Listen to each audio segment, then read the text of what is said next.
Daremos início ao painel de debates A Formação do Hidrógrafo. Para compor este painel, convidamos o oceanógrafo Áureo Manente, diretor de hidrografia da UMISAM.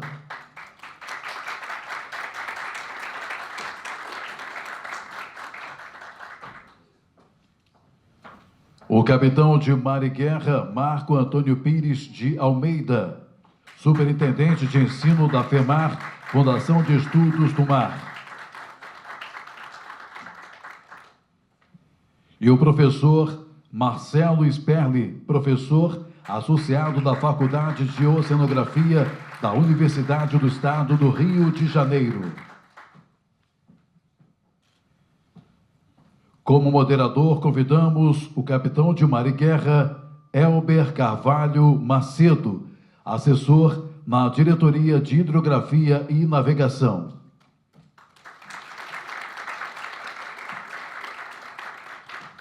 Os currículos resumidos dos debatedores estão disponíveis no site do simpósio.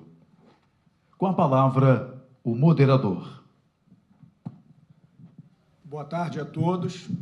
Almirante Augusto, muito obrigado pelo convite, pela oportunidade. Obrigado pela presença de todos também. É uma alegria poder compartilhar conhecimento na área de capacitação de pessoas com uma plateia tão diversa e ávida por novos conhecimentos nessa área de capacitação de pessoal. Então, temos aqui a presença dos aspirantes da Escola Naval, do Grêmio de Hidrografia. Vocês são o futuro da hidrografia. Em breve estarão nos navios, sendo chefes de projeto, sendo imediatos comandantes de navios, assim como os stakeholders das empresas, que muito abrilhantam aqui o nosso evento, as autoridades portuárias, a academia, sempre presente, parceira da Marinha e da Sociedade Brasileira de Hidrografia. Então, muito obrigado pela presença de todos. Agradeço de modo especial aos nossos debatedores, comandante Marco Antônio, da FEMAR, muito obrigado pela presença. O Áureo Manente, diretor de hidrografia da UMISAM, muito obrigado. E o nosso professor, doutor Marcelo Speller, da UERJ, ok? Nesses 2 dias, nós acompanhamos e aprendemos muito sobre tecnologia, sobre inovação, sobre sistemas de inteligência artificial. A palestra magna mostrou a importância da conversão dos produtos S57 para os produtos S101. Tivemos também uma aula de logística hoje, de integração, de navegação em rios. Então, todos esses sistemas, toda essa automação, toda essa engrenagem e esses processos, para funcionarem, precisam do recurso humano, da pessoa. E é nesse momento que eu tenho orgulho e a honra de abrir o painel que vai tratar exatamente da capacitação daqueles que fazem com que todo esse processo funcione. Então, obrigado mais uma vez, e eu convido o Áureo Manente para a sua apresentação. Obrigado.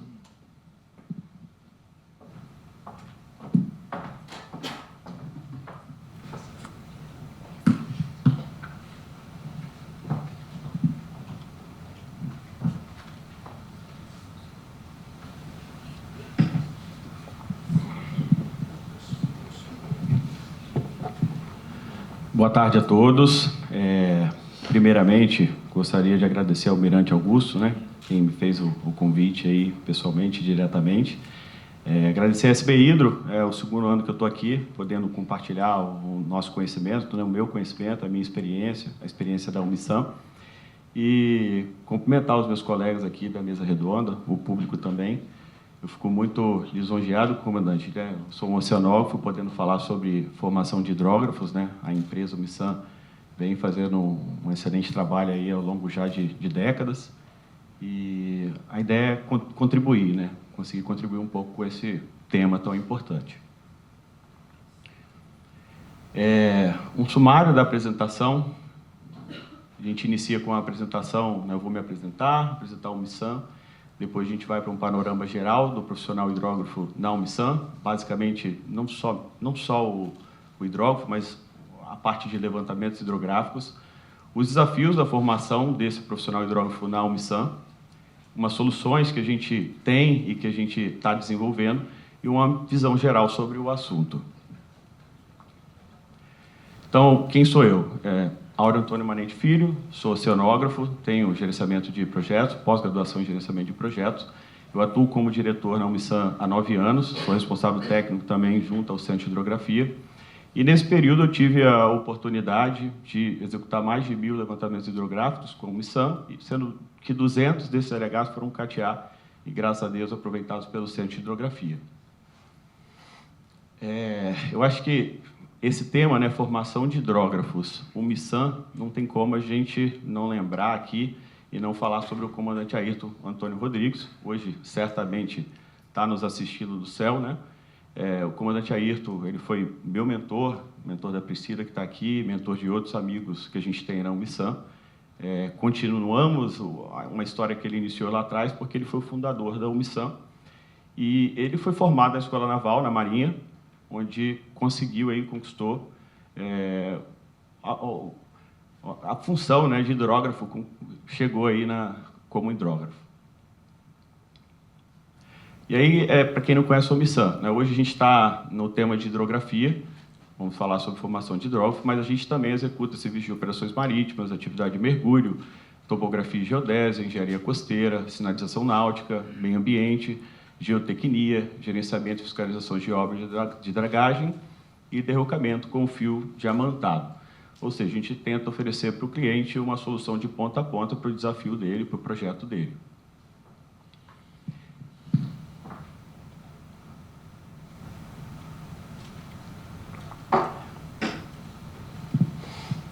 Entrando agora, né, no assunto da mesa redonda, eu inicio com um panorama geral do profissional hidrógrafo na Unmissan.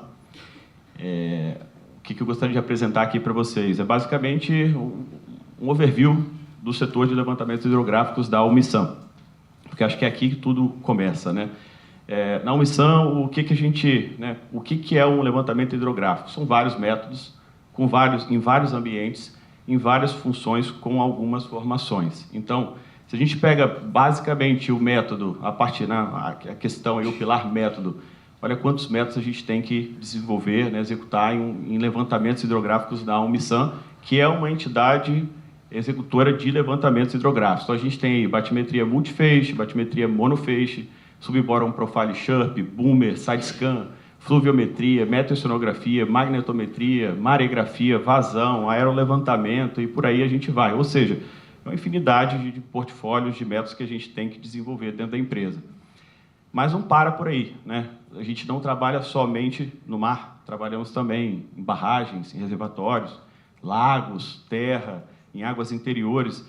Isso vai cada vez mais multiplicando a necessidade de capacitação desses métodos, ou seja, executar um levantamento batimétrico multifeixe do mar é exatamente igual a executar em um rio? Obviamente não, né? Quem executa levantamento sabe que é totalmente diferente. O método é igual, mas o serviço em si muda completamente.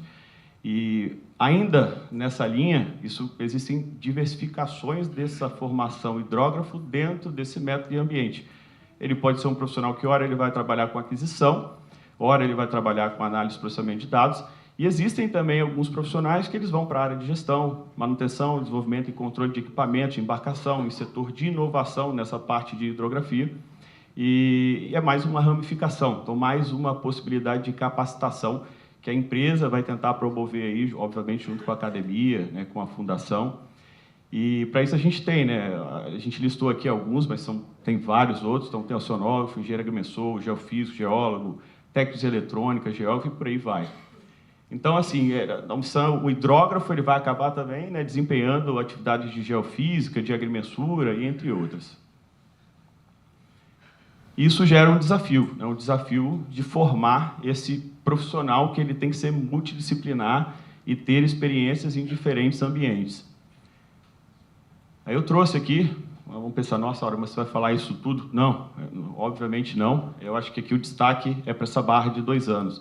Então, minimamente, a gente entende que na Umisan a gente leva 2 anos para maturar esse profissional, ou seja, para pegar ele, recém-formado da academia, treinar,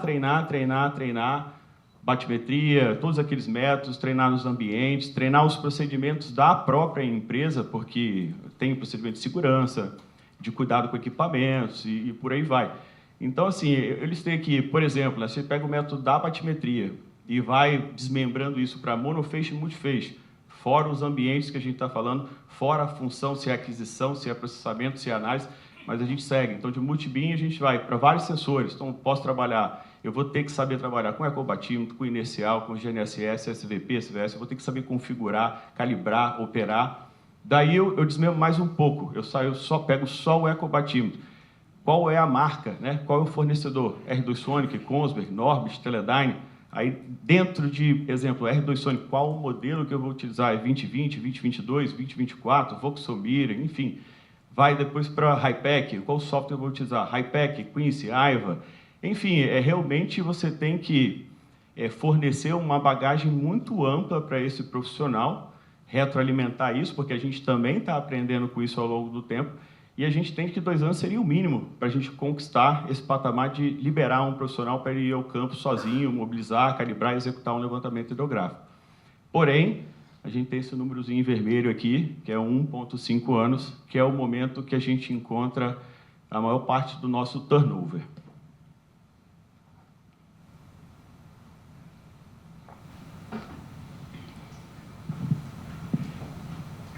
Então, isso aí foi um dado que a gente extraiu de 2023 até 2025, a gente fez o levantamento dos profissionais que saíram da Umisan, da parte de hidrografia, para onde eles foram. Ou seja, no meio de toda aquela trajetória de 2 anos, a gente tem um dado estatístico e 1 ano e meio o profissional sai da Umisan, o profissional que sai da Umisan, melhor, né? A gente, não são todos os profissionais, mas a parte sai da Umisan e ele acaba indo para onde? Ainda bem, né? Um dado positivo é que ele, no costeiro, a gente ainda não percebeu que está saindo para uma outra empresa. Talvez isso signifique que a gente está fazendo um bom trabalho na região costeira. Mas 98% está indo para offshore. O mercado offshore está aquecido, nós sabemos disso. E se você... Eu não vou nem entrar em detalhes ali no que eu elenquei, em termos de alguns motivos que a gente acredita ser, o fato dele estar saindo para o offshore. Mas a gente sabe que o múltiplo que o mercado offshore trabalha ele é muito maior do que o mercado costeiro. Um contrato offshore talvez custa 50 vezes mais do que um contrato que a gente tem no mercado costeiro. Isso dificulta, né? Você tem investimento, embarcação, a complexidade das operações. Enfim, não vou travar aqui nesse slide, mas acho que isso é uma informação muito importante, porque isso demonstra que mesmo naquele trajeto árduo de formar ou capacitar internamente o profissional, muitas vezes em 1 ano e meio ele sai, e sai de uma hora para outra. Então, a gente já teve situação de planejou tudo na sexta-feira para executar um serviço na segunda, e infelizmente 2 profissionais que iam para o serviço, eles saíram para onde? Para offshore. E aí a gente não tem condições de manter dentro da empresa 20, 30 profissionais ali à disposição para quando algum sair, a gente ter um profissional para atender. Então, realmente, isso é um desafio para a gente. Aí, solução, né? Qual a solução? O que a Umisan está fazendo para tentar superar isso, vamos dizer? Então, tentar melhorar a nossa curva de aprendizado. Será que é possível a gente trazer de 2 anos para 1 ano e meio? E aí tem alguns pontos, né? Algumas ações que já estão em andamento e algumas que a gente está desenvolvendo. Treinamentos em e-learning, então, ali até o Alex Evaristo, também responsável pelo núcleo de inteligência da Umisan, ele que ficou à frente de todos os trabalhos que a gente apresentou publicou aqui junto à SB Hidro. Então, a gente está gravando as aulas, gravando os treinamentos, e assim que o profissional ele é contratado, imediatamente ele passa por um treinamento em e-learning, porque nem sempre a gente pode trazer o profissional de Rio Grande do Sul, de São Paulo, de onde a gente está contratando, para levar até a sede da Umisan e dar o treinamento. Outra ação muito positiva, a gente já faz isso há anos, é o treinamento assistido. Então, aquele profissional que ele é formado, ele chega na função de líder de campo, ele multiplica o conhecimento com técnicos recém-formados. Quando a gente fala técnico, pode ser um profissional de ensino superior, ele pode ser recém-formado, então vai para a embarcação para estar aprendendo com aquele profissional líder de campo.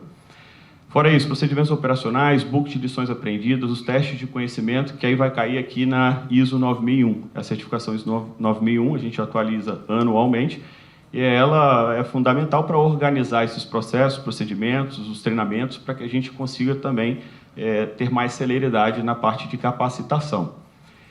Retenção de talentos, plano de carreira, isso é um projeto junto ao RH, né, para o RH estudar e fazer pesquisa de clima, avaliação de desempenho, para tentar promover um plano de carreira melhor para os profissionais. Vou pular aquele ali, vou passar para treinamentos em grupos de ensino. Então, aqui quem seria? FEMAR, né, a GP Hidro, o professor Ítalo aqui apresentou. Então, toda vez que a GP Hidro vai fazer um treinamento, a gente tenta enviar um técnico, 2 técnicos, para estar lá e ganhando um conhecimento mais avançado para acelerar também esse processo de capacitação. Junto disso, a gente tem o suporte técnico, a mentoria individualizada. É o quê? O profissional está lá em campo, executando o serviço e tem um problema. Ele tem que resolver o problema. Então, a gente tem um suporte técnico, uma mentoria, um profissional sênior que vai estar atendendo via WhatsApp, via ligação, para colocar o levantamento em andamento novamente. Aí agora a gente entra um pouco na transformação digital. Acho que é algo bem impactante até para nós, o Missan, bem novo. A gente está desenvolvendo, está buscando aí viabilizar a possibilidade de realizar treinamentos com virtual reality. O que é isso? É você usar os óculos, por exemplo, quem já teve a oportunidade de ver como é que funciona um Apple Vision. Então, você conseguiria colocar um óculos de realidade virtual, criar um cenário, por exemplo, uma embarcação com um multibeam na qual eu quero mobilizar aquele multibeam.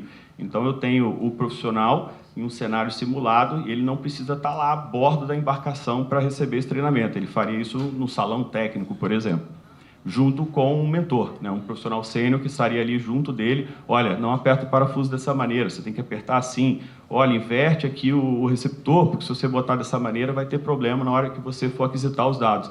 E sem precisar estar lá a bordo, né? Você não consegue parar uma embarcação, parar um multibeam. Isso é muito complicado para a gente, porque o recurso é escasso. Na mesma linha, IA em apoio à operação. O que seria isso? Você tem o suporte técnico, a mentoria individualizada. Mas por que não essa mentoria ser uma inteligência artificial, né? Hoje a gente tem o ChatGPT, você tem uma dúvida, você pergunta ao ChatGPT e ele vai te assessorar, vai te pelo menos direcionar para o que você quer obter em termos de resposta. E a ideia é justamente essa, você pegar os procedimentos operacionais, pegar as experiências da Umisam, colocar dentro desse IA, onde você conseguiria retroalimentar essa inteligência artificial para ela ser uma opção de aplicativo para aquele técnico de campo. Novamente, tive um problema, abri uma flag vermelha aqui e o GNSS parou de funcionar. Gravo um vídeo, subo ele, faço um upload para minha inteligência artificial e pergunto, IA, como é que eu posso resolver? Ela vai te dar a opção A, B, C e D e você vai testando elas antes de você entrar em contato com o suporte técnico, a mentoria individualizada. Quando isso não é possível, né, que é a capacitação do profissional, você tem que buscar uma alternativa. E aí o plano B é o quê? Uma operação remota, uma operação autônoma. A gente também está vendo a possibilidade de pegar mesmo as nossas embarcações maiores, igual o Santa de Vista tem 20 metros, e tornar ela autônoma. Isso aí tende a facilitar, melhorar a eficácia do levantamento. E, da mesma maneira, a operação remota, talvez tirar aquele profissional de bordo, levar ele para o escritório, onde ele vai conseguir operar a embarcação sem estar lá dentro da embarcação, pernoitando na embarcação.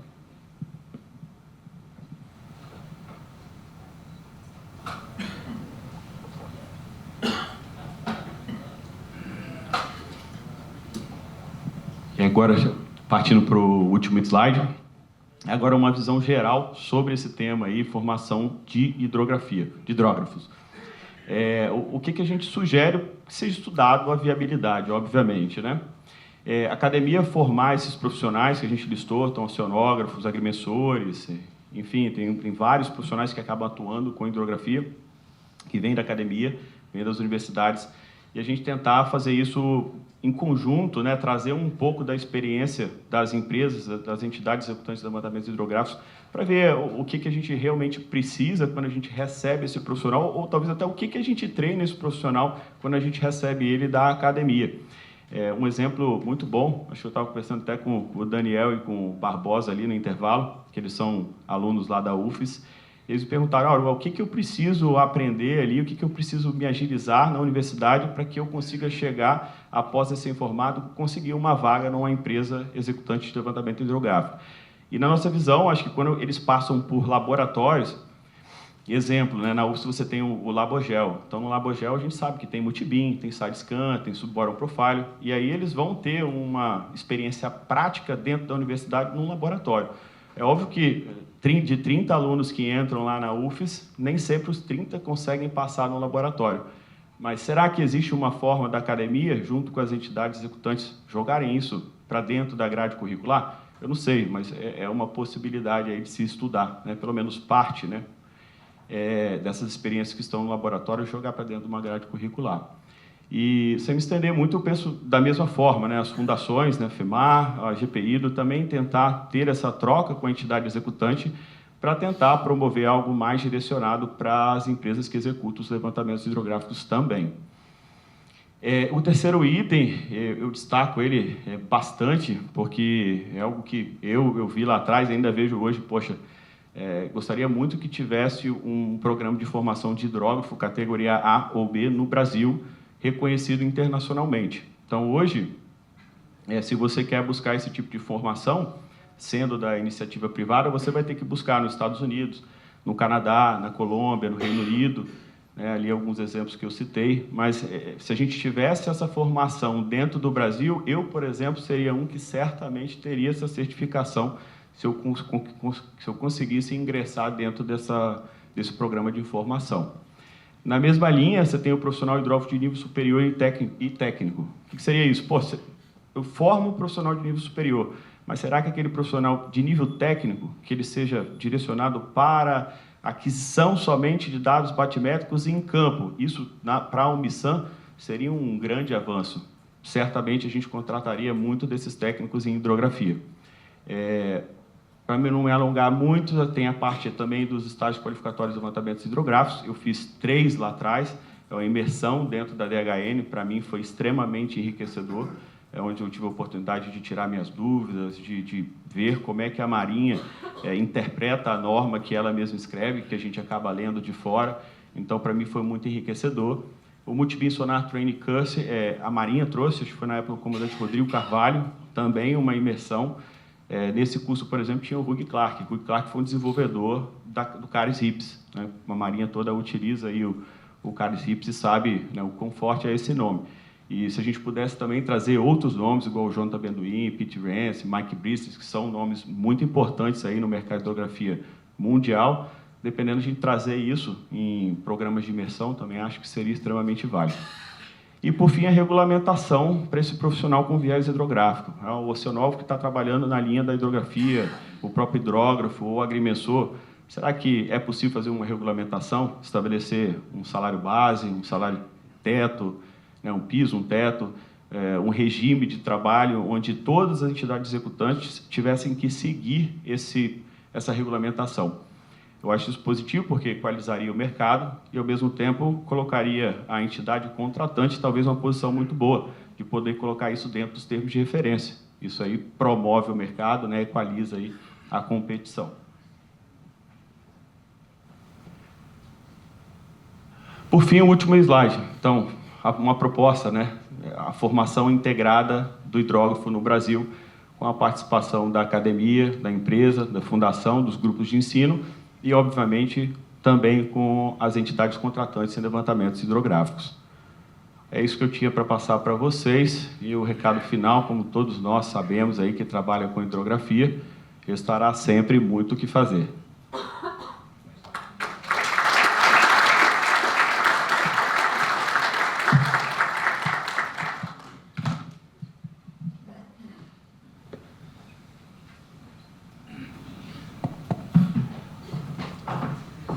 Muito obrigado ao Áureo Manetti pela excelente apresentação. Em nome da Sociedade Brasileira de Hidrografia, eu reforço os agradecimentos. Parabéns. Até pelos seus resultados, né? 1.000 levantamentos hidrográficos realizados, sendo que 200 sendo categoria alfa, ou seja, permitiram a atualização de cartas náuticas. Isso mostra que as parcerias elas são promissoras. A parceria da DHN com a iniciativa privada, nesse caso com o MISAM, permitiu a atualização de cartas náuticas. E também foi muito interessante reforçar para a plateia a importância e o caráter multidisciplinar da formação do hidrógrafo. Você mostrou até a metodologia e a parte prática, como que ela acontece. E, finalmente, é impressionante observar a dificuldade da empresa em reter os seus talentos, né? Depois de tanto esforço na formação, no treinamento, o profissional acaba ficando livre, né, para o mercado, e, com isso, a empresa deixa de reter o seu conhecimento. Então, mais uma vez, obrigado. E, dando prosseguimento ao nosso painel, eu convido o professor Marcelo Speller, doutor da UERJ.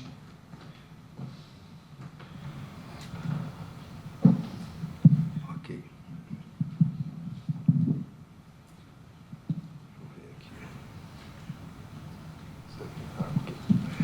Muito boa tarde. Está funcionando? Boa tarde a todos e todas. Obrigado ao Almirante Augusto pelo convite. Comandante Carvalho também, né? O comandante Rocher, que não pôde estar aqui. É um prazer estar aqui com os senhores e senhoras. E eu queria ter falado um pouco antes do Áureo, né? Porque agora ficou mais difícil para mim, né? Mas eu vou tentar aqui responder algumas das suas questões, né? Ou trazer algumas outras aqui.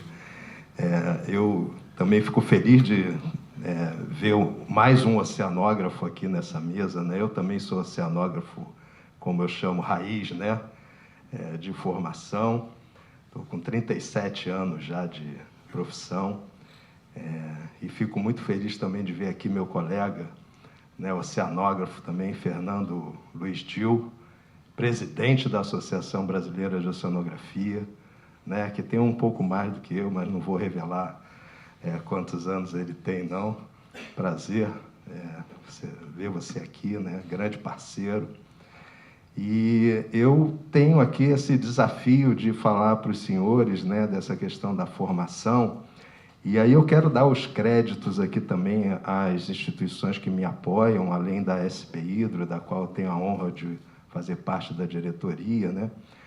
Mas também ao Programa de Geologia e Geofísica Marinha brasileiro, né, que eu também tenho a honra de estar coordenando atualmente. Somos 30 instituições, atualmente de norte a sul, né, do Brasil. E a própria Associação Brasileira de Oceanografia, né, que meu amigo ali, meu chefe também, me delegou aí essa missão de coordenar, presidir a seção regional fluminense da nossa Associação Brasileira de Oceanografia. Então, essas instituições são importantes, né? Além, obviamente, da minha universidade, né, da Universidade do Estado do Rio de Janeiro. Eu sou professor já há quase 30 anos na UERJ e ministro disciplinas na área de Geologia e Geofísica Marinha, né, na Faculdade de Oceanografia. Bom, ao longo aí dessa trajetória, eu tentei preparar, né, essa apresentação para os senhores, tentando enfocar essa questão, né, de que ações nós podemos tomar exatamente para responder algumas questões do meu colega Áureo, né? E estamos nessas tentativas, eu diria assim, dentro da universidade atualmente. Bom, só rapidamente eu vou dar uma explanação aqui inicial, né, sobre a importância da hidrografia na década dos oceanos, né? Quero falar também um pouco sobre o hidrógrafo raiz, né? Eu falei que eu sou oceanógrafo raiz, não sou hidrógrafo raiz, né? Mas temos vários hidrógrafos raiz aqui e temos que prestigiá-los também. Essa questão da habilitação e certificação, né, de hidrógrafos pela Organização Hidrográfica Internacional, nós estamos trabalhando nisso e vou mostrar para os senhores como a gente está evoluindo aí e tecer algumas considerações finais. Muito bem, essa é uma adaptação, né, do conceito vamos dizer assim, mais atual, né, do que seria a hidrografia, e eu pontuei, né, alguns aspectos importantes, né, uma conceituação da própria Organização Hidrográfica Internacional. Eu fiz algumas adaptações que são basicamente o que está ali sublinhado, mas se a gente for parar para ver, né, e nós que trabalhamos no mar, né, e aí tem vários profissionais, geólogos, engenheiros, oceanógrafos e tantos outros que trabalham no mar, além do pessoal da Marinha, a gente vai ver que quase todas as atividades, né, que a gente pode desenvolver no meio aquático, né, e não é só no mar, né, também rios, lagos, represas, né, que se trabalha muito, lagoas, elas passam de alguma forma por um levantamento hidrográfico, né? Isso aí está muito associado, né, não só à questão, assim, vamos dizer, mais tradicional da hidrografia, com relação à segurança da navegação, que é extremamente importante, sempre será, mas hoje a gente tem que pensar também que a hidrografia está muito ligada à economia do mar, né? Uma quantidade enorme e um potencial enorme que o nosso Brasil tem de trabalhar com a economia do mar, né? Onde cada vez mais a gente está vendo vamos dizer, essa economia crescer, né? E nós temos aí um desafio enorme, né? Se pensarmos aí que temos aí, segundo o IBGE, né? Eu tenho dúvidas desse número, já questionei, mas segundo o IBGE temos aí quase 10 mil quilômetros de costa, né? Eu aprendi que eram quase 8, mas que seja aí 9. E temos 5,7 milhões de quilômetros quadrados, né, de águas jurisdicionais, vamos dizer, brasileiras, né, nos nossos oceanos, né. Isso aí, para os senhores terem uma ideia, cabe toda a Europa Ocidental dentro dessa área, né.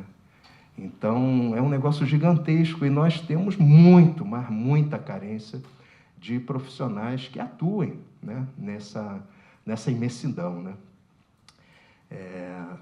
Então, assim, eu acho que isso aí é o que nos move, né? Eu acho que tem que nos mover a trabalhar muito aí em cima desses desafios, né?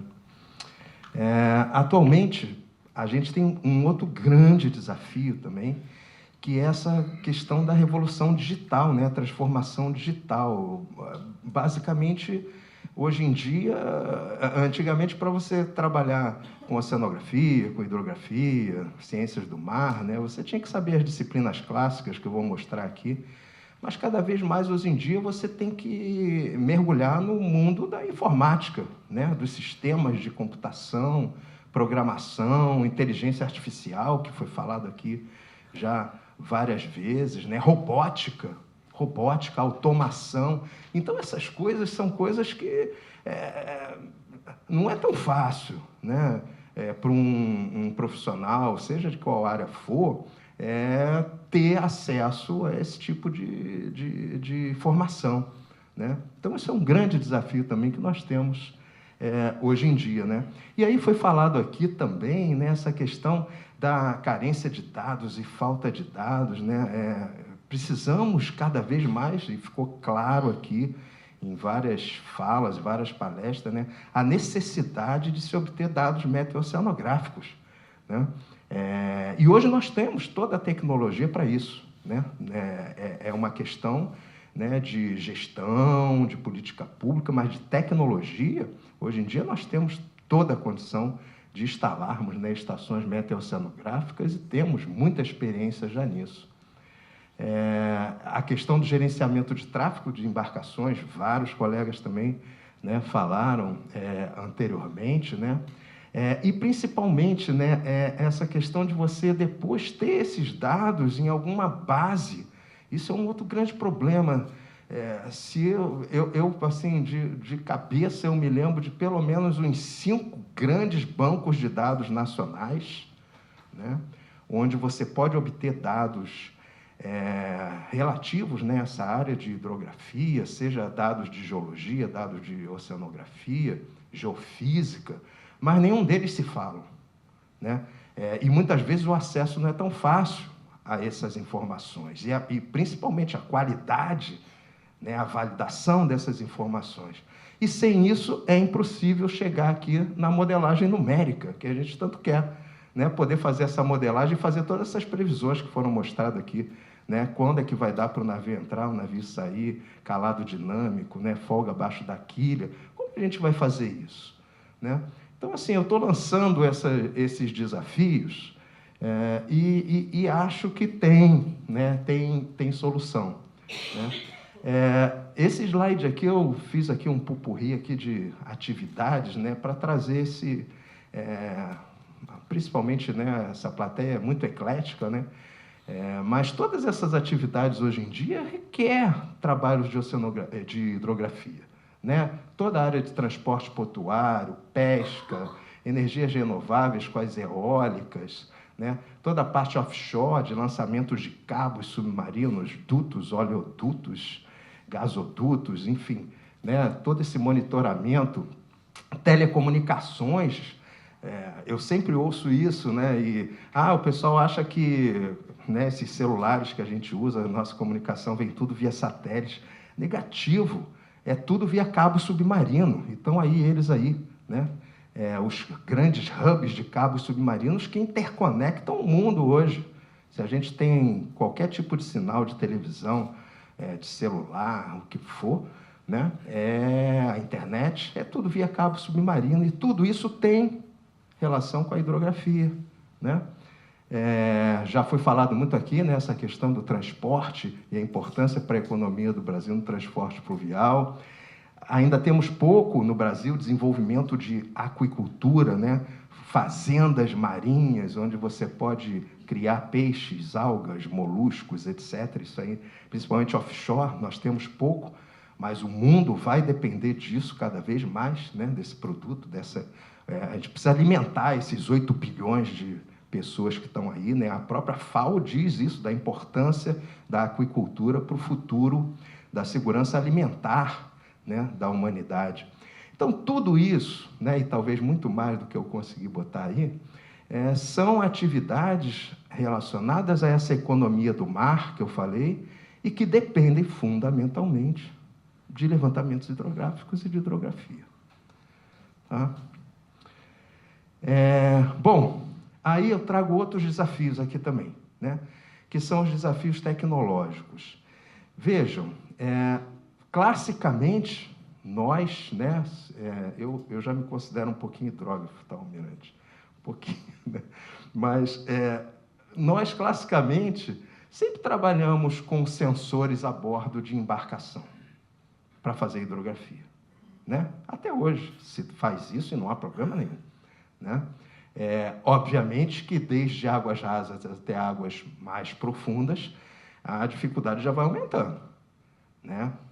Hoje, que eu saiba, tem aí, talvez, nesse nosso imenso Brasil, 1 ou 2 empresas, talvez 3, com capacidade de fazer levantamentos full ocean, que a gente chama, com, né, mapeamentos, vamos dizer, além da margem continental, né?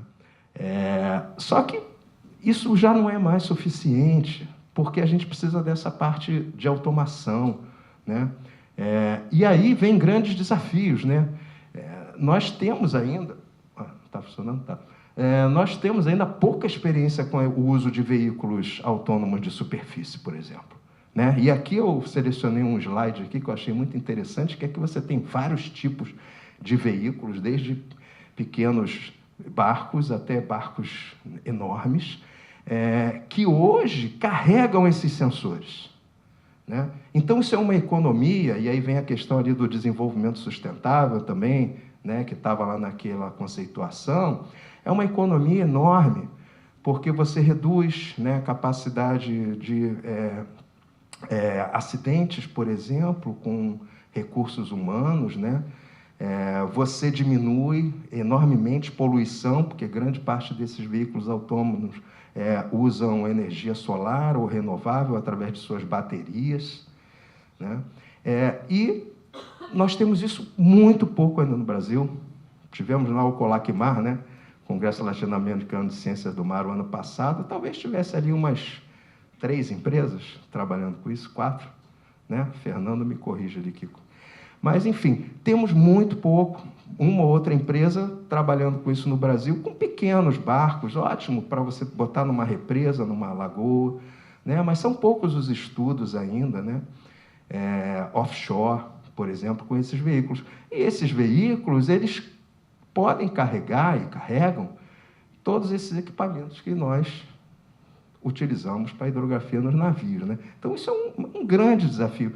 E aí eu quero, né, aproveitar até os aspirantes, né, para fomentar, né, em vocês esses grandes desafios, porque esses grandes desafios também trazem, como todo desafio, né, como dizia aí o ditado, né, todo grande desafio traz grandes oportunidades, né? E isso aqui é uma área que a gente, infelizmente, não domina ainda, né? Além desses veículos, cada vez mais o uso de aerolevantamentos, né? Então, hoje você consegue também botar esses equipamentos em aviões, helicópteros, drones. Então, assim, se a gente começar a parar para pensar, né, nesses veículos aéreos, nesses veículos de subsuperfície, os famosos AUVs, né? Essa tecnologia está toda disponível. E nós temos toda a condição de utilizar, né? Robôs, ROVs, cada um aqui né? Agora, é aquela história, esses equipamentos são baratos? Não são. Talvez comece aí numa faixa de $100 mil, e você pode chegar a $10 milhões. Um ROV desse, um AUV desse. Né? Aí vem o desafio para o treinamento, né? Quantas empresas, né? Se a gente fizer uma enquete aqui, aliás, vocês têm respondido a enquete? Não tem sido anunciado. Vamos anunciar, responder a enquete. Mas se a gente fizer uma enquete aqui, né? Quem já trabalhou com um AUV? Ou já viu de perto um veículo autônomo desse aqui? Ou um ROV desse aqui? Pouquíssimos, um lá, 2, 3. Já viu? Já trabalhou? Ótimo, mas é pouco, né?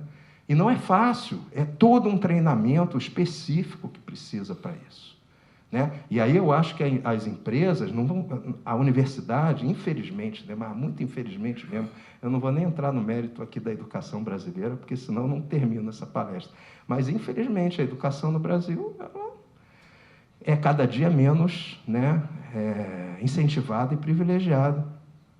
Formar professores, por exemplo, hoje em dia é um negócio raríssimo, né? Os salários são péssimos, as vagas são pequenas, eu não sei onde a gente vai parar. Vai ser o ChatGPT que vai ensinar tudo? Eu acho que não, né? Mas, enfim, são essas questões que a gente precisa atacar. Temos que formar gente e temos que trazer, aí vem as parcerias, né? Não somos nós, oceanógrafos, geólogos, engenheiros, que vamos desenvolver esses equipamentos. Quantos deles aqui os senhores acham que é fabricado aqui no Brasil? Nenhum.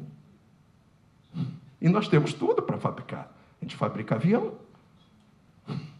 Monta, pelo menos. Temos tudo, né? Então, precisamos investir nessa questão tecnológica, tá? Se eu começar a passar muito, me avisa, hein, comandante, porque o professor fala pra caramba. Mas eu vou acelerar aqui um pouquinho. A questão do hidrógrafo raiz.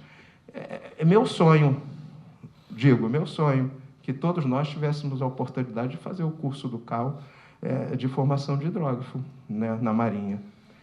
Mas poucos vão conseguir. Talvez vocês, aspirantes, né, e indico, curso maravilhoso, excelente, né? Muitos aqui fizeram esse curso, né, oficiais aqui. Mas são poucos, né? Em torno aí de 10, 20 por ano, né? Então, é uma massa crítica ainda pequena, né? Agora, vejam essa grade curricular, não é fácil, né? A grade curricular de um curso desse, que eu chamo de hidrógrafo raiz, que eu adoraria ser também um hidrógrafo raiz, não é fácil, são várias disciplinas, oceanografia, acústica, cartografia náutica, topografia geodésica, meteorologia, geologia, geofísica marinha, sensoriamento remoto. Bota aqui agora, né, a questão da automação, né? Então, não é fácil isso. A gente pode fazer alguma coisa? Pode, né? Se a gente olhar o que hoje, né, vamos dizer assim, um hidrógrafo ideal, que eu chamo de hidrógrafo 5.0, né, necessitaria, né, para chegar aqui no ápice dessa pirâmide, a gente vê que são basicamente disciplinas, né, que hoje, nas universidades, nós temos elas, né? E é ótimo estarmos nas universidades, porque a gente pode começar a trabalhar isso internamente, né? E chamar colegas, né, de outras áreas, né, geodésia, cartografia, além da oceanografia, ecologia, tudo isso tem que estar junto para você ter um hidrógrafo, que eu chamo 5.0, habilitado para trabalhar em todas aquelas áreas da economia do mar. Não é fácil, mas é possível, é possível. E aí eu vou mostrar para os senhores algumas ideias, né, que nós estamos discutindo no âmbito da Sociedade Brasileira de Hidrografia, e eu estou tentando levar para dentro da minha universidade, né? Vejam, essa questão da certificação da Organização Hidrográfica Internacional, ela passa basicamente, tá? Parece um negócio muito complicado e tal, mas não é não. Eu me debrucei com isso, com o comandante Rocher, e a gente está conseguindo um caminho aí, né? Passa basicamente por acessar essa planilha de referência cruzada que a OHI, né, entre aspas, exige para dar a certificação. E aí, quando você vai nessa planilha de referência cruzada, né, cada curso vai ter ali mais ou menos conteúdo que já é oferecido, mas aí eu vou trazer aqui para a oceanografia, que é onde eu tramito, né, hoje em dia, e principalmente na UERJ. Vejam aqui, essa é a grade do curso curricular de oceanografia da UERJ. Tá? Curso aí que, salvo engano, estamos aí com quase 50 anos. Tudo isso que está em amarelo, a OHI exige. São disciplinas da grade curricular. Nós já temos. Todos os alunos têm que fazer. E, certamente, os outros cursos de oceanografia, 14, não é, Fernando? Atualmente, 14 no Brasil, vão ter uma grade semelhante, um pouquinho diferente nas eletivas e tal, porque temos um currículo mínimo a seguir do MEC. Então, os senhores vejam, para atender às exigências de certificação categoria B, tá? Estou falando categoria B, CAT B, né, da OHI, basicamente os cursos de oceanografia já têm quase tudo. Aí o que faltou? Faltaram essas 6 disciplinas aqui, né, que basicamente são disciplinas da cartografia. Levantamento cartográfico, levantamento topográfico, levantamento geodésico, banco de dados, porque a gente precisa, né, trabalhar muito, né, e aí não é fazer uma planilha Excel, né, nem Access, né, trabalhar com bancos de dados geoespaciais e tudo mais. A parte de geodésia, né, e interpretação de imagens. É o que nós não tínhamos na nossa grade curricular. Então, nós fizemos uma coisa muito simples, fomos conversar com os colegas da engenharia cartográfica, que eles têm tudo isso lá. Tá certo? E aí, cada universidade deve ter seu trâmite para isso, mas dentro da UERJ foi basicamente enviar um ofício dizendo que essas disciplinas que nós precisávamos lá no curso de oceanografia deveriam ser oferecidas para os nossos alunos, e aí é uma quebra de pré-requisito na ementa. Tem uma burocracia envolvida, mas não é nada do outro mundo, é possível.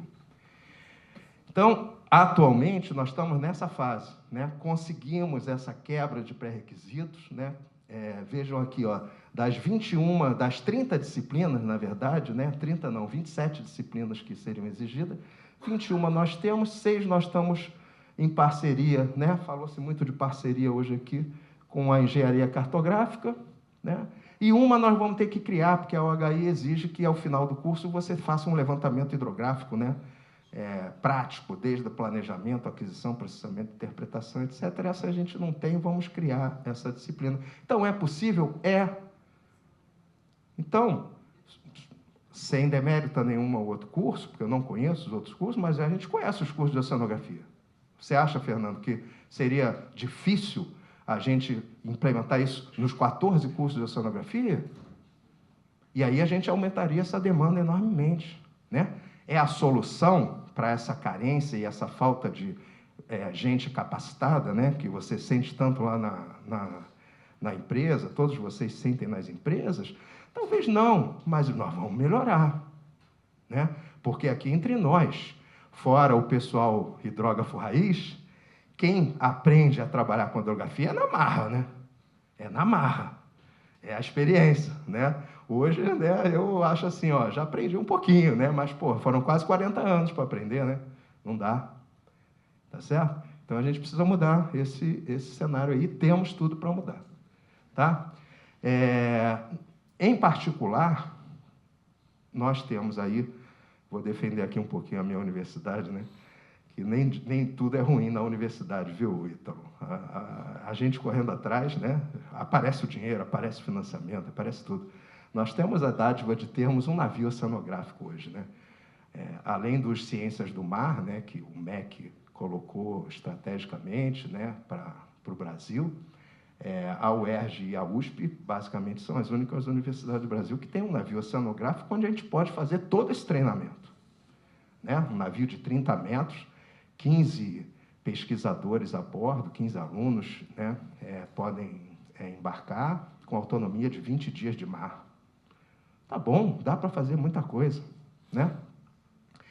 E temos esse centro de estudos aqui ambientais e desenvolvimento sustentável. Quem conhece a Ilha Grande e sabe onde era o presídio antigo lá da Ilha Grande, aquilo tudo foi demolido, o presídio, mas o batalhão foi todo reformado.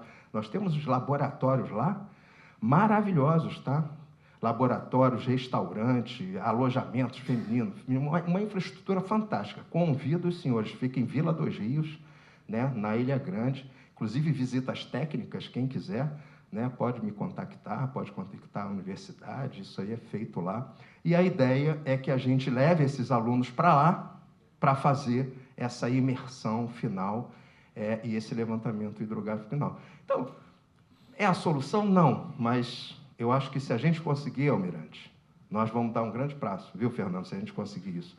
Vamos dar um grande passo, eu acho que isso pode ser e será replicado em várias outras instituições do Brasil. Espero eu assim. Estamos trabalhando para isso. Tá bom? Então, finalizando aqui, eu acho que já falei muito, comandante, desculpe, né?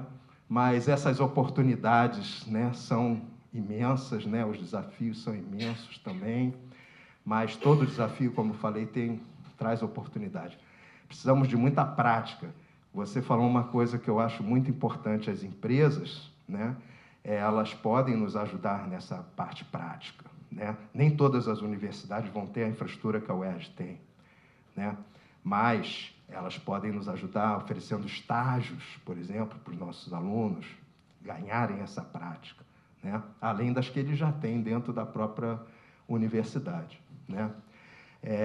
E aí sim, né, também eu concordo totalmente contigo, e já estamos conversando sobre isso, né, Almirante? Temos conversado sobre essa questão dentro da própria Sociedade Brasileira de Hidrografia. A possibilidade, né, de termos aí, né, esses cursos de graduação, não só na área de oceanografia, né, criação, quem sabe, futuramente, de cursos de hidrografia, graduação em hidrografia, né? Uma coisa bem específica, talvez um curso mais técnico até, não fosse nem um curso tão acadêmico, mas existem essas possibilidades, né? E também essa questão que eu acho que também vamos chegar uma hora, já estamos discutindo, já teve até um evento que nós fizemos para conversar sobre isso, né?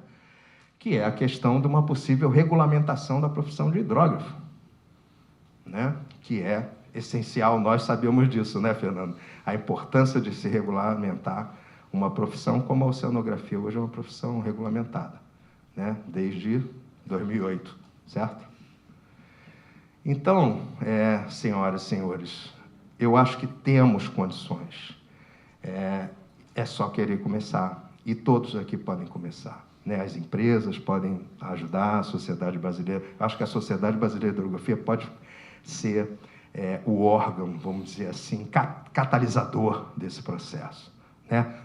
Talvez junto com a FEMAR, né? A FEMAR oferece vários cursos que depois podem ainda capacitar mais ainda, especializar mais ainda esses futuros hidrógrafos que vão ter, vamos dizer, certificação CAT-B, né? Então, temos tudo isso, e eu acho que estamos aqui no fórum certo para conversar sobre isso, né? Eu espero que tenha contribuído. Fica aqui meu contato, né, para os senhores, e agradeço aí pela atenção.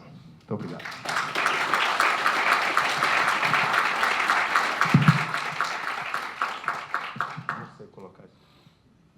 Não sei colocar isso aqui. Vou quebrar, então. Muito obrigado, professor Marcelo Speller, né? Parabéns, excelente apresentação. Uma grande contribuição aqui para o simpósio da Sociedade Brasileira de Hidrografia. O hidrógrafo 5.0 já é uma realidade, né? Durante esses 2 dias, nós podemos acompanhar que já é uma realidade. Então, o gerenciamento de banco de dados, os veículos autônomos, a inteligência artificial, ela já é o presente. Então, a formação do hidrógrafo, ela já possui, já tem em sua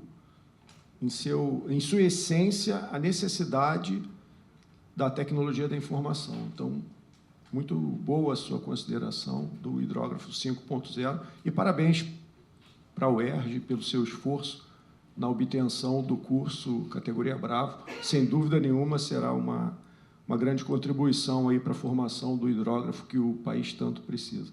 Obrigado mais uma vez. E, para complementar o nosso debate, eu convido o comandante Marco Antônio, que é o superintendente de ensino da FEMAR. A palavra é do senhor.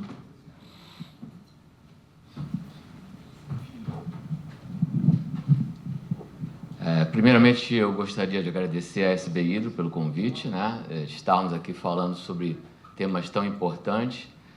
Eu sei que a minha é a última, então prometo ser breve.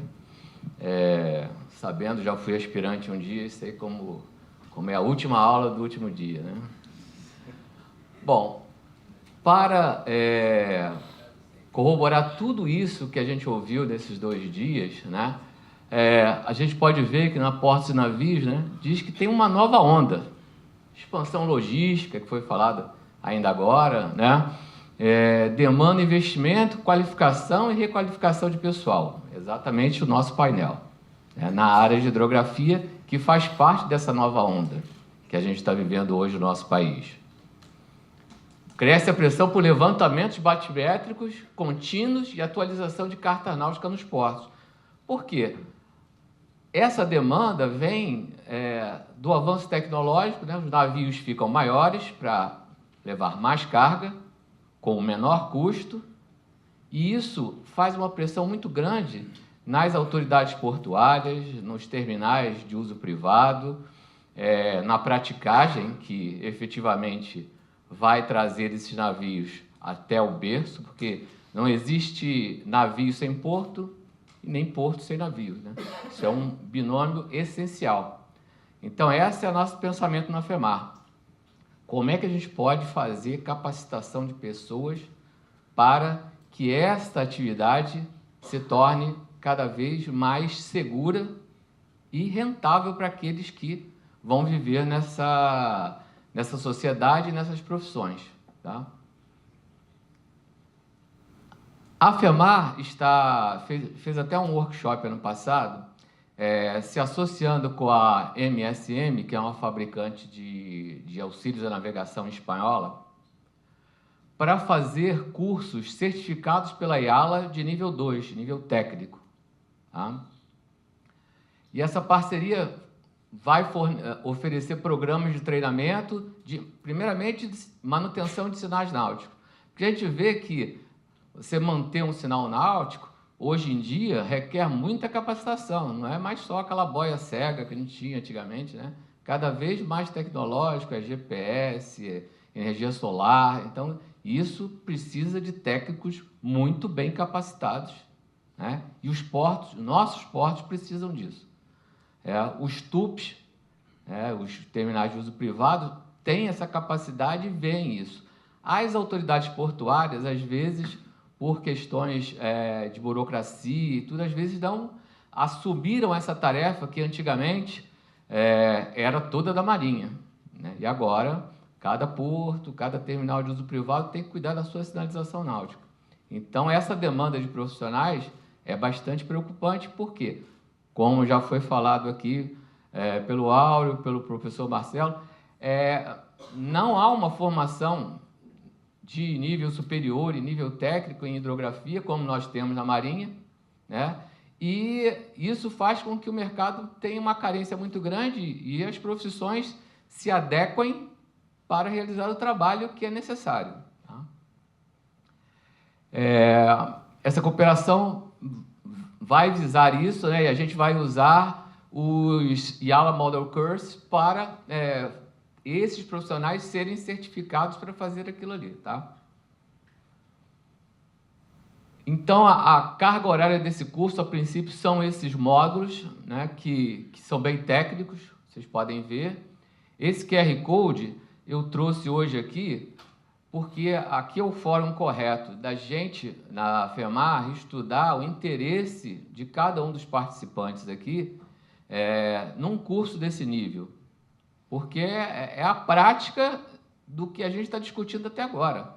Não, se a gente não tem aqui, vamos trazer alguém de fora que tem essa certificação da IALA para nos ensinar o caminho das pedras, né? Ou o canal de navegação, que fica mais adequado aqui ao nosso fórum, para que a gente chegue nesse objetivo. E aí a gente pode desenvolver instrutores nacionais, brasileiros, certificá-los perante a IALA, para que a gente ande com as nossas próprias pernas ou navegue com nossos próprios navios, né?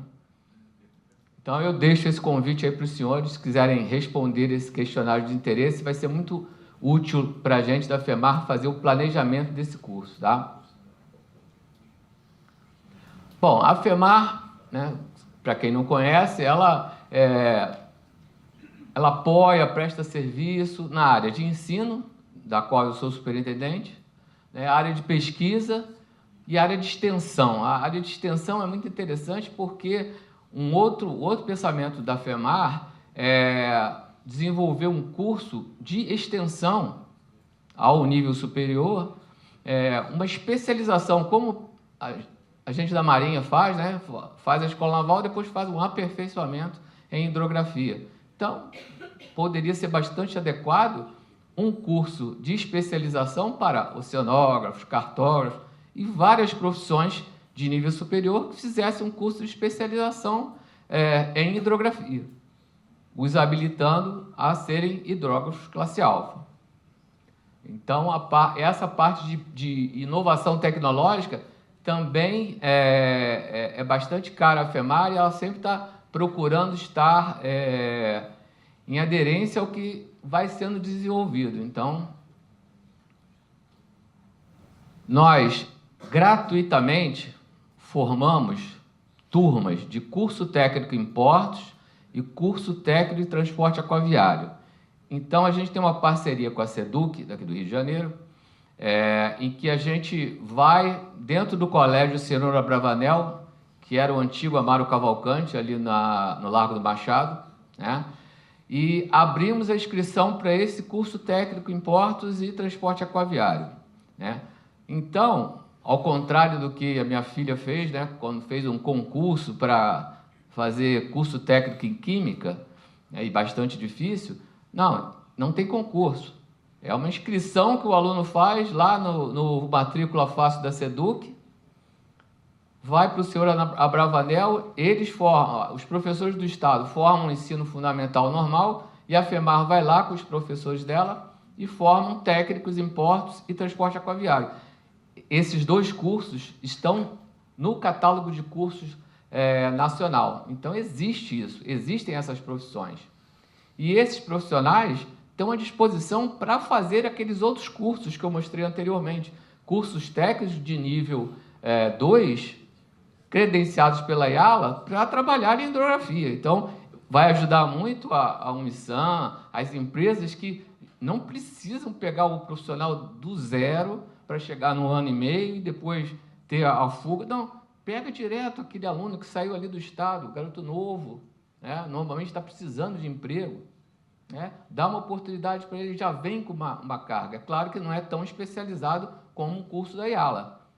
Mas é mais fácil você pegar que já teve um banho de água salgada, já passou por isso, já conversou com vários oficiais de marinha, técnicos, e tem essa noção, já tiveram comunicações marítimas, várias coisas. Então, esses profissionais nós oferecemos aqui como uma parte da solução dessa formação de pessoal, dessa carência de pessoal que existe. Além da proposta da gente estar aberto a montar um curso de extensão em hidrografia, tá? Então, nós visitamos os portos, né? Ainda agora mesmo estava aparecendo as operações lá do terminal de contêineres do Rio. Então, a gente leva esses alunos para estarem em campo. Então, são alunos que já têm esse banho de água salgada e já estão prontos para desenvolver, né, o que precisa para a vida. Dentro da FEMAR, nós temos alguns simuladores, né? Instalamos agora o SIMPES, que é um simulador de passadiço, que é o idêntico que está instalado na EFON do SEAGA. Então, quer dizer, os alunos podem praticar alguma coisa de navegação, ter noção disso. É claro que não são formados marítimos, mas um técnico de porto ou técnico de transporte aquaviário tem que ter noção das dificuldades que aqueles marítimos têm em trazer o seu navio até aquele porto para ser atendido por eles. Tá?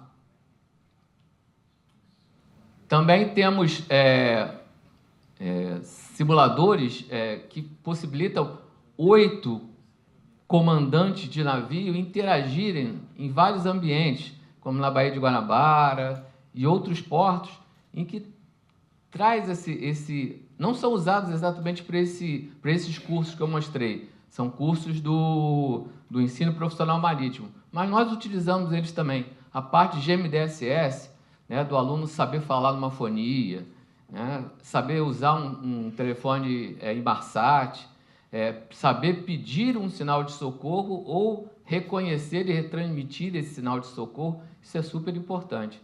Então, esses nossos alunos têm essa capacidade. Então, quer dizer, é mais uma coisa que a gente não precisa informá-los depois de um curso de extensão ou um curso até de hidrografia como um curso normal de ensino superior, né? E, finalizando, porque eu prometi que ia ser rápido, né? Tá aí essa pesquisa que eu vou deixar para vocês enquanto a gente responde uma pergunta ou alguma coisa assim, e eu conto com a colaboração de vocês para nos ajudar a planejar o futuro, de trazer para o Brasil essa formação técnica que eu acho que nós precisamos e é importante também para o nosso futuro, tá? Obrigado.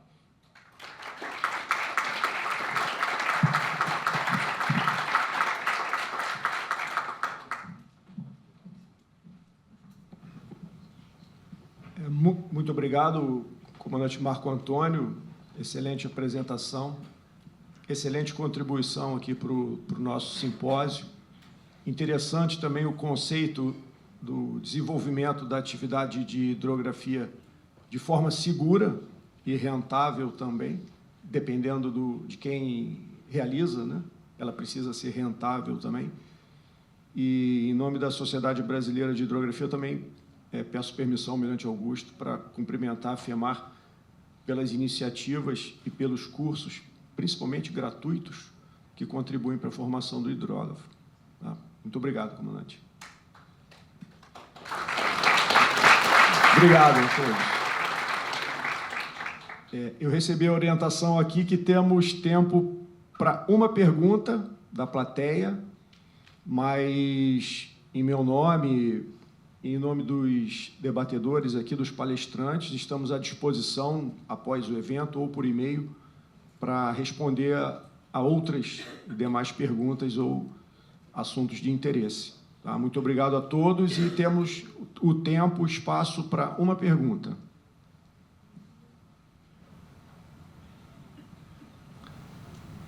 Por favor.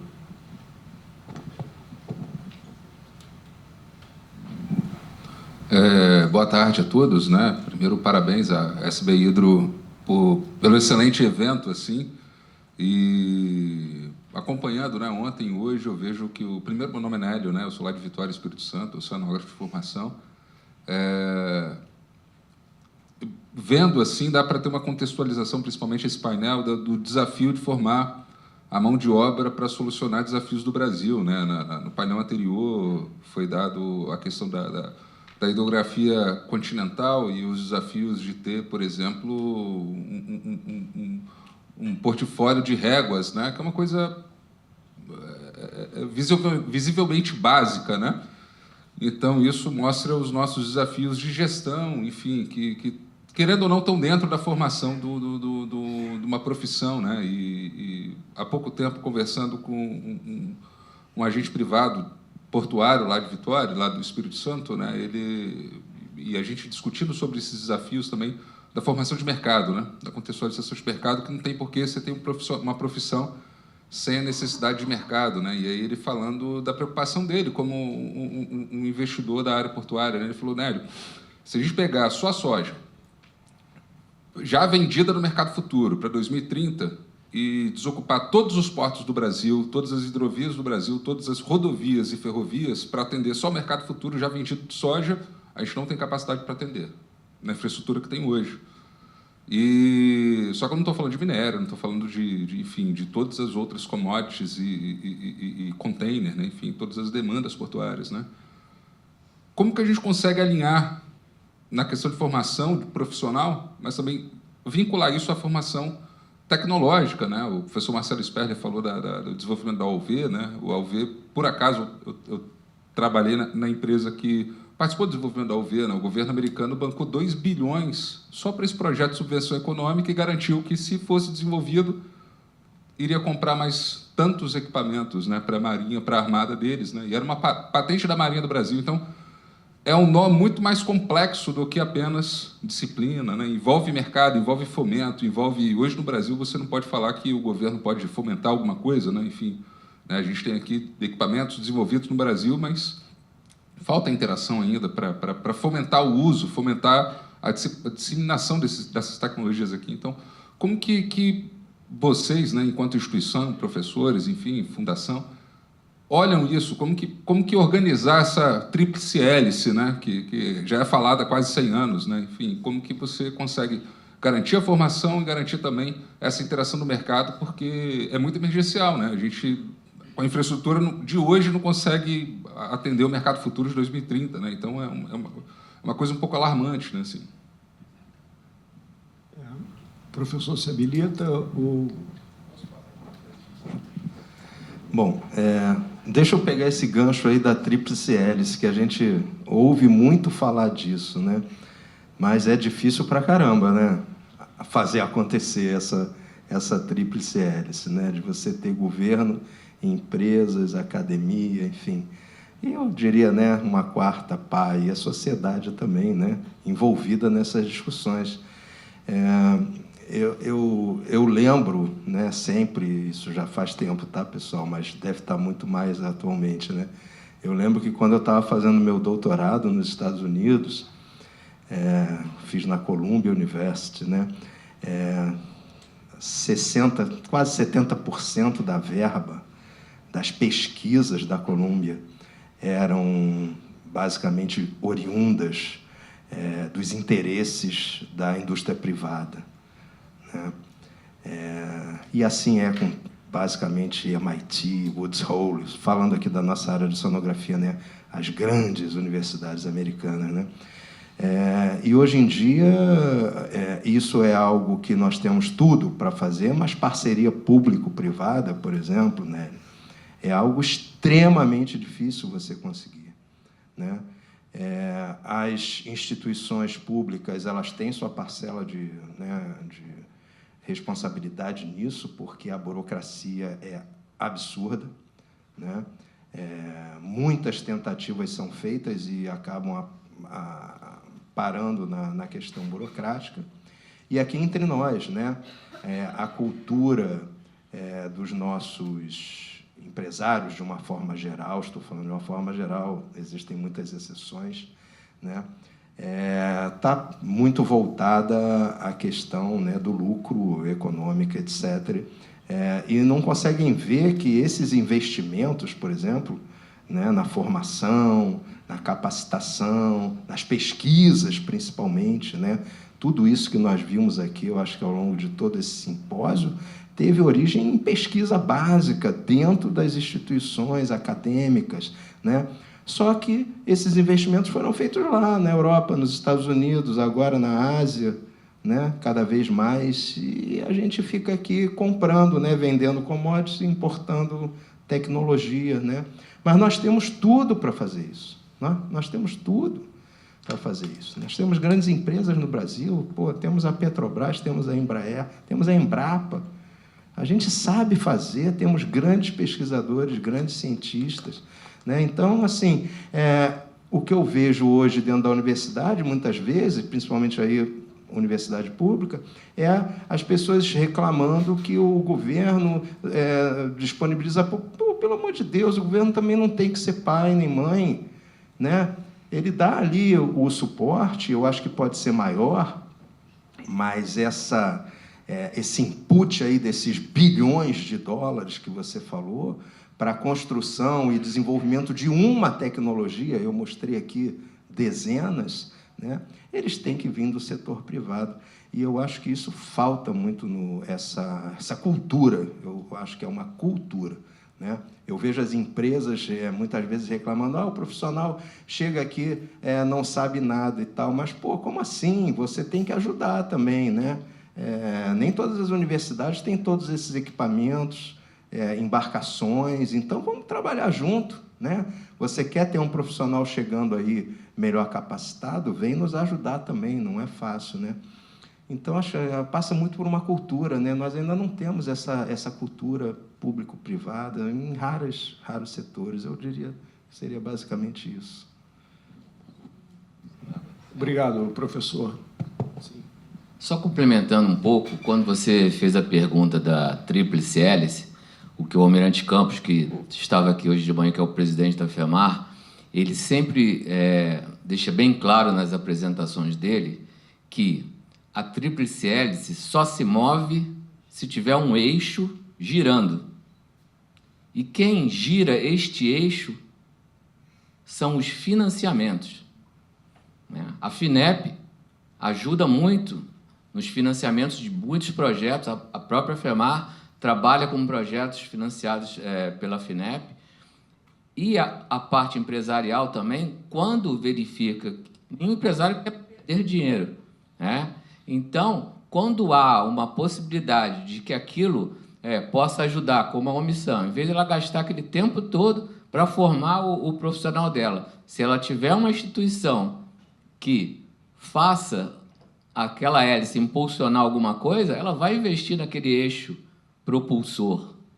A FINEP também. Então, eu acho que esse fórum que a gente discutiu nesses 2 dias é a interação que a gente precisa para chegar a essas soluções, né? De achar o motor principal, né? Hoje em dia um motor elétrico, né? Que mova esse eixo e esse eixo impulsione a hidrografia, um navio chamado hidrografia. Então, é isso que eu acho que a gente tem que tirar desses 2 dias que a gente está aqui. Como que a gente vai lá, cada um dá uma contribuiçãozinha girando esse eixo para que a gente vá avançando e no próximo seminário que tiver ano que vem, a gente já tem alguma coisa que veio fruto dessa nossa discussão aqui durante esses dias. Tá?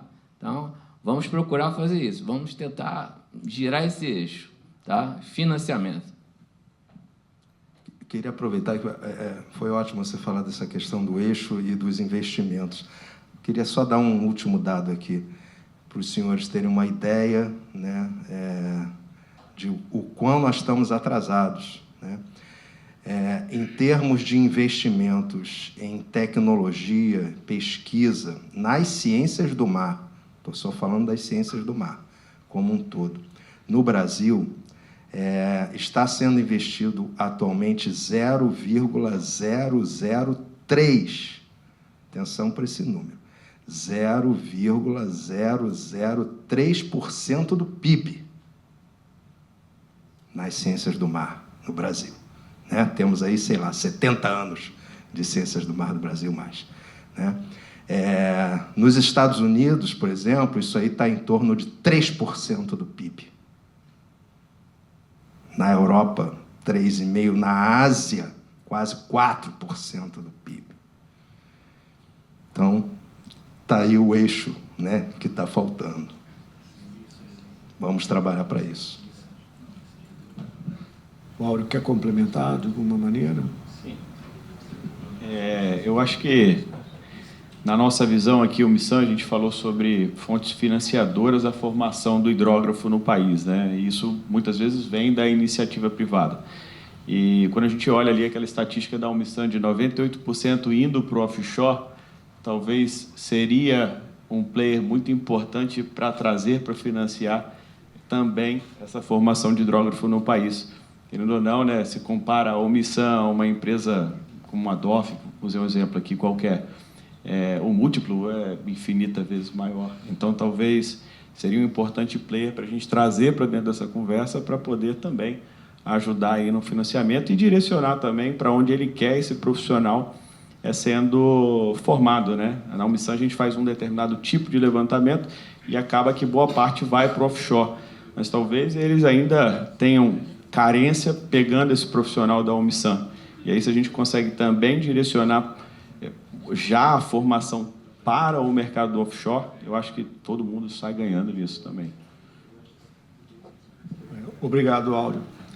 Bom, então, gostaria de concluir aqui o nosso painel com a permissão do Almirante Augusto. Uma vez mais, obrigado pela oportunidade e por colocar esse assunto na pauta tão importante. Obrigado ao comandante Marco Antônio, mais uma vez, ao Áureo Manetti e ao professor Marcelo Speller. Obrigado a todos pela presença e pela participação, pela atenção durante esse debate. Obrigado. Obrigado.